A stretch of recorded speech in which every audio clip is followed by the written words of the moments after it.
लेकर हम काम शुरू कर देते। मैं अपना काम तो आज थी बहुत ज़्यादा सर्दी और हम निकल चुके थे स्कूटी लेकर शूट के लिए। तो बहुत ज़्यादा धूप निकली हुई थी पर हवा बहुत जोर की चल रही थी, बहुत कसुत्ती वाली। तो हाथ हो गए थे बिल्कुल सुन और हमने थोड़ी सी पत्ती जलाई और हाथ लिए थे सेक।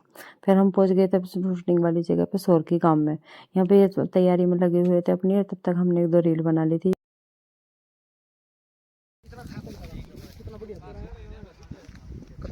ये देखो अमरूद चोरी कर रहे हैं। फिर उसके बाद सब आ गए थे अपने किरदार में और सब अपने अपनी शूटिंग करने लगे हुए थे। एक तरफ उनकी शूटिंग हो रही थी, एक तरफ हमारी शूटिंग चल रही थी। मेरी शूटिंग थी फौजन की और ये फौजी का था। अब सॉन्ग आने वाला है हरियाणवी फील, जाकर जल्दी जल्दी देख लेना सभी और सभी अपने अपने रील बना देना इंस्टाग्राम पर फटाफट। फिर उसके बाद हम दोबारा से खेत में आ गए थे क्योंकि दोबारा खेत का रोल करना था और हमने आकर सबसे पहले खाया अमरूद क्योंकि लग रही थी बहुत जोर की भूख काम कर करके। फिर उसके बाद मुझे घर भी वापस आना था क्योंकि रात बहुत ज़्यादा हो रखी थी और ठंड भी हो रखी थी। घर पर घर पहुँच रहा था क्योंकि रूही को मैं घर छोड़ के आई थी।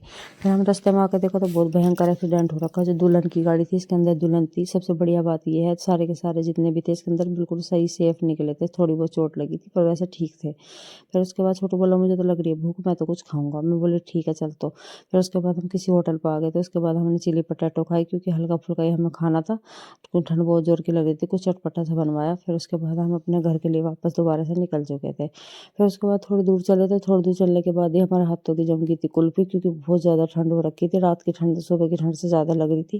फिर उसके बाद तो ये केले के पत्ते पड़े थे रास्ते में सूखे हुए, हमने उनमें आग लगाकर उनमें हाथ सेक लिए थे। फिर हमने बुझाकर अपने घर के लिए निकल चुके थे। आज के लिए बस इतना ही। फिर मिलूंगी दूसरे ब्लॉग के साथ। Radhe Radhe. Like share comment करना मत भूलना।